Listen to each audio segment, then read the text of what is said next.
নমস্কার, কেমন আছেন সবাই? সুপ্রিয়ার ঘর পান্না একটা ভিডিওতে সবাইকে স্বাগত। পিছনের অবস্থা দেখেন আমার, কুয়াশায় ঘেরা একেবারে। সারে কিন্তু চলে গেছে খাওয়া দাওয়া করে 8:30 বাজে, তাও এখন এই কুয়াশা। এরপরে কীরকম হবে কে জানি। ভোরবেলা তো আরও বেশি ছিল, ওই সময় তো আমি ভিডিও ক্যাপচার করতে পারিনি। হাতের ব্যথা ভাই একটুখানি কম, যতটাও কম, মানে হাতটা সোজা করতে পারতেছি না, ওই ব্যাগের মধ্যেই হাত রাখতে হইতেছে।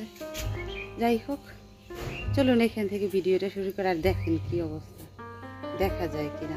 দিন বাড়তেছে আর এই কুয়াশাও বাড়তেছে। এই বছরে প্রথম এই কুয়াশার মধ্যে হাঁটতেছি, কারণ আমার একটু রুটিন চেঞ্জ হয়েছে বিদায় আমি আর সেই সকালবেলা বের হইতে পারি না কুয়াশার মধ্যে। আমার এত ভালো লাগে এই চারপাশের কুয়াশা। সকালের দিকে আরও বেশি ছিল, তখন তো ভিডিওটা ধরার মতো টাইম ছিল না, রান্না বান্না নিয়ে ব্যস্ত ছিলাম। দারুণ লাগতেছে। বাইরে থেকে এসে আমি আর মা দুজনেই খেয়ে নিছি। আমার রেগুলার রুটিনে যেরকম গরম জল থাকে, ওষুধ থাকে, তো এই জন্য একটু ভারী খাবার খেতে হয়েছে। মাকেও খাইয়ে দিছি। এরপর টুকটাক করে একটু একটু করে না কাজ করতেছি। ঠান্ডা ঠান্ডা বলে আর হাত ব্যথা বলে তো এটা সারবে না, আমার কাজগুলো আমাকেই করতে হবে।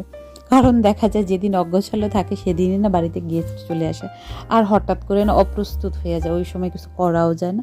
তো আস্তে আস্তে করে একটু একটু করে ফেলতেছি যতটা পারতেছি। আর বেশি করতেও ভালো লাগতেছে না, হাতের মধ্যে না কেমন যেন ব্যথা করতেছে। একটু একটু করে সব করে ফেলি। আর যেহেতু বাড়িতে মাত্র দুজন মানুষ, আমি কার উপর ডিপেন্ড করবে বলেন তো? মাকে দিয়ে তো আর আমি সব কাজ করাইতে পারি না। আমার কাউকে না কাছে বলতে না ভালো লাগে না, আমার কেমন যেন নিজের একটু খারাপ লাগে যে একজনকে আমি বলি যে হ্যাঁ তুমি আমার একটু কাজ করে দাও, তারপর না করতে হয়। জানেন, বেসিক্যালি যেটা হয়, আমাদের একটা জিনিস যখন থাকে সেটার না মর্ম বুঝি না। মনে হয় যেন বাম হাত কি কাজেই বা লাগে, এটা ফেলে দেওয়া না হলেও হবে। কিন্তু যখন একটু ব্যথা পাইছে, হাতটা দিয়ে কোনো কাজ করা হচ্ছে না, তখন বুঝতেছি এই হাতটার কি দরকার। যখন বাবা মার কাছে ছিলাম তখন না বাবা মাকে নিয়ে এতটাও ভাবি নাই, এখন মায়ের থেকে দূরে থাকি বিধায় না ফিল করি মা কী জিনিস। তা প্রত্যেকটা ক্ষেত্রেই প্রত্যেকটা জিনিসই আমাদের জীবনে না খুবই প্রয়োজনীয়। যখন সেটা আর কোনো কারণে অসুস্থ হয় বা ভেঙে যায়, তখন সেটা ফিল করি। বাবা মার থেকে দূরে থাকি বিধায় ফিল করি যে কতটা প্রয়োজন বাবা মাকে। যাই হোক, এদিক এদিক করতে করতে না এই পাশে মনে হয় সূর্য মামা উঠে গেছে বিধায় আমি এখন জানলাটাও খুলে দিছি। ভালোই সূর্য উঠছে, কুয়াশা কেটে গেছে। আস্তে আস্তে সব করতেছি। দেখেন, সব কিছু করার পাশাপাশি হইতেছে কি, মেইন সমস্যা হচ্ছে নিজের কাজগুলো। ঘরের কাজ রেখে দিলে কিন্তু হবে না। আমার শাশুড়ি বয়স্ক মানুষ, উনি পারে না এখন আর অতটা ব্যালেন্স করতে। একটা সময় কন্টিনিউ কাজ করতো, আর এখন দেখা যায় কি আমার বিয়ের পরে উনি রান্নাঘরে যায়নি বললেই ভালো হয়। তার জন্য আমি এখন রান্নাঘরের সেট আপ আলাদা হয়ে গেছে। ওনার একটু থতমতো খেয়ে যায়, যেটা হয় একজনের রান্নাঘরে যাইয়া অন্য একজন কাজ করতে কিন্তু কেমন যেন একটু লাগে। উনি পারে না তা কিন্তু না, যেহেতু আমি এতদিন করতে দেই না, তার জন্য ওনারও একটু না কেমন হয়ে গেছে। তার জন্য আর আমি ওনাকে কখনোই ফোর্স করি না। আমি স্নান করার জন্য জলটাও কিন্তু গরম করে দিই। তো এইদিকে আমি সব কাজগুলো সারতে সারতে না চলে আসছে আমার যা নিয়ে আসছে অনেক বাজার, 3 পদের মাছ।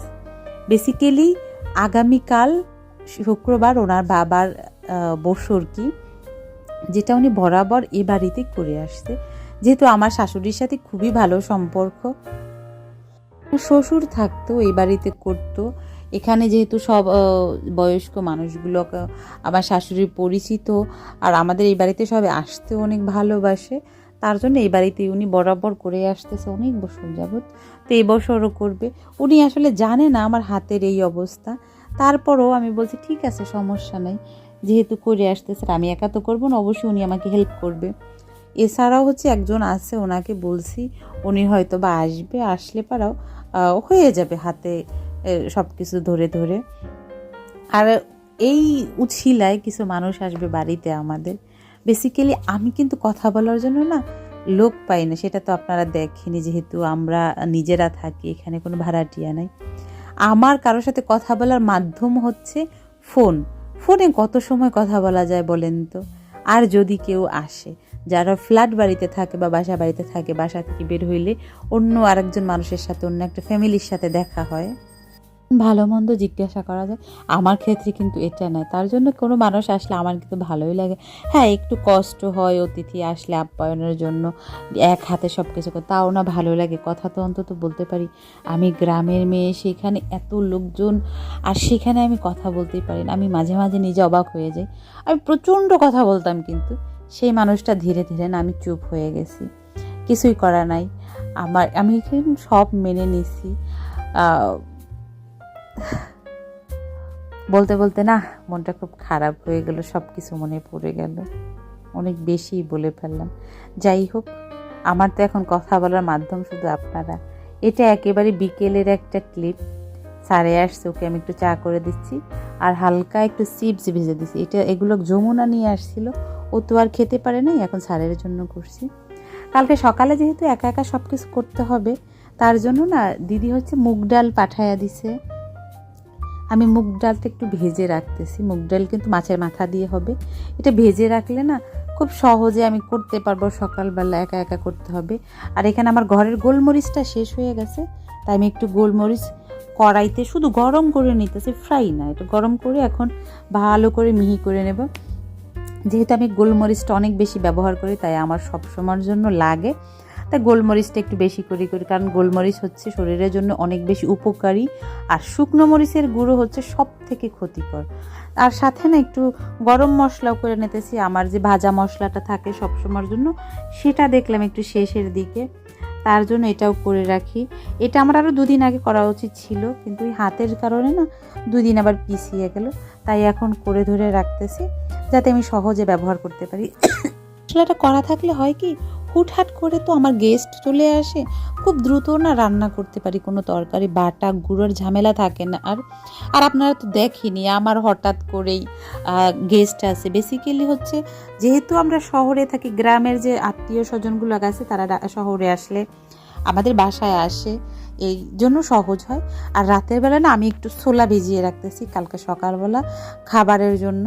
যেহেতু আগামীকাল ছুটির দিন, স্যারের বাসায় থাকবে, তার একটু অন্যরকম খাবার লাগবে, তার জন্য আমি আর রুটি বেলতে পারবো না, হাতের যে অবস্থা, তার জন্য ইচ্ছা করে ছোলাটা ভিজিয়ে রাখলাম, মুড়ি দিয়ে খেয়ে নেবে। আর এইখানে দিদি কিছু মশলা পাঠাইছিল, আমি যে মরিচ ধনেপাতা এগুলো বেছে না ধুয়ে নিছি। আর সব কিছু গোছায় রাখতে যাইয়া দেখি যে অনেকগুলো বাসন জমে গেছে। প্রথমে এই বলটা খালি করবো, এরপর আর এক বল রাখবো। আমার না, মানুষ আমরা 3 জন হলে কি, আমার কিন্তু অনেক বেশি বাসন লাগে। কেন লাগে আমি জানি না, বিশ্বাস করেন। হয়ে যায় কিভাবে যেন বেশি বাসন। চেষ্টা করি কম ব্যবহার করতে, কিন্তু হয়ই না, কিভাবে যেন হয়ে যায়। ব্যাস হয়ে গেছে, ধুয়ে টুয়ে রাখলাম। জল ঝরলে না রাখতে সুবিধা হয়, নতুবা যে প্যাচে একটা ব্যাপার থাকে, আমার এটা না একদমই ভালো লাগে না। তার এদিকে সব মশলা টশলা গুছিয়ে রাখছি, যাতে সহজেই আমি সকালবেলা করতে পারি। চুলাটাও মুছে রাখতেছি, মুছাই চুলা, তারপর উপরে একটু আবার মুছিয়ে রাখতেছি। এটা আমার মনের স্যাটিসফাইয়ের জন্য এখন শুকনো কাপড় দিয়ে মুছতেছি। আর এই দেখুন, হাত দিয়ে কিছু কিন্তু আমি তুলতেও পারতেছি না, কিন্তু হাতটা একেবারেও আমি রেস্ট দিতে পারতেছি না। টুকটাক করে সব কাজই করতেছি, কারণ আমার মনে হয় 2 হাত দিয়ে কাজ না করলে আমি মনে হয় কাজ করতে পারি না। আরও কিছু ফল আসছে, সেই ফলগুলোকেও এখন আর ধুবো না, না ধুয়ে আমি ফল সবজি রাখি না। তারপর এখন এইভাবেই রেখে দেব, সকালবেলা আগে এগুলো ধুয়ে নেব। আর আপনারা একটু বলতে পারেন, এই যে আপেলে যে এই প্যাকেটগুলো কেন দেয়? আমি সেদিন দেখলাম যে আপেল নিয়ে আসছে স্যারে, এই যেগুলো কাভার লাগানো 4-5টা আপেল না ভিতরে না কেমন একটু নষ্ট হয়ে গেছে, কেন যে করে কে জানে। আপেল কিন্তু আমরা তো বেশি ভালো খাই না, তারপরও আসছে। কালকে যেহেতু অনেক মানুষজন আসবে, এই জন্য আমাদের সব থেকে পছন্দ হচ্ছে ক্ষীরইয়া পেয়ারা। আর এই তো নতুন গুঁড়ো চলে আসছে, কালকে পায়েস হবে বিদায়। স্যারে আমার বলতেছি যে আগের যে পেয়ারাগুলো আছে ওইখান থেকে আমার একটু পেয়ারা কেটে দাও, তার জন্য তাকে একটু পেয়ারাগুলো খুব মিষ্টি ছিল। এই রাতের বেলায় আমি আর কোনো মশলা টশলা মানে লবণ টবণ কিচ্ছু দিয়ে মাখতেছি না, ফ্রেশ তাকে কেটে দিচ্ছি। তাকে একেবারে হাতে ধরে না দিলে সে কখনোই খাবে না। যদি বলি কেটে খাও, সে ভুলেও খাবে না। হাত ভেঙে গেছে তাতে কি হয়েছে, তার হাতের মধ্যে তুলে দিতে হবে। সব কিছু তো করে ঠেটে আসলাম, খাওয়াও শেষ হয়েছে, আমি আর ভিডিও করতে পারিনি। হাতটা অনেক বেশি ব্যথা করতেছে, একটু কাজ বেশি করলেই হাতটা ঝিঝি করে ওঠে, ওইটাই ব্যথা আমার মনে হয়, ঝিঝি। একটু লাড়াচাড়া করলে ডাক্তার তো বলছে একেবারে হাতটা কোনোভাবে নাড়ানো যাবে না। যাই হোক, কি আর করা, একার সংসার আমার করতেই হবে। চলুন তাহলে ভিডিওটা আজকের মতো এখানেই শেষ করছি। যদি ভালো লেগে থাকে অবশ্যই একটা লাইক করে দেবেন, আর ভিডিও সম্পর্কে কিছু জানা থাকলে অবশ্যই কমেন্ট করে জানাবেন। সবাই সুস্থ থাকবেন, ভালো থাকবেন, সাবধানে থাকবেন। দেখা হবে পরবর্তী আরও একটা ভিডিওতে। ততক্ষণের জন্য সবাই ভালো থাকবেন।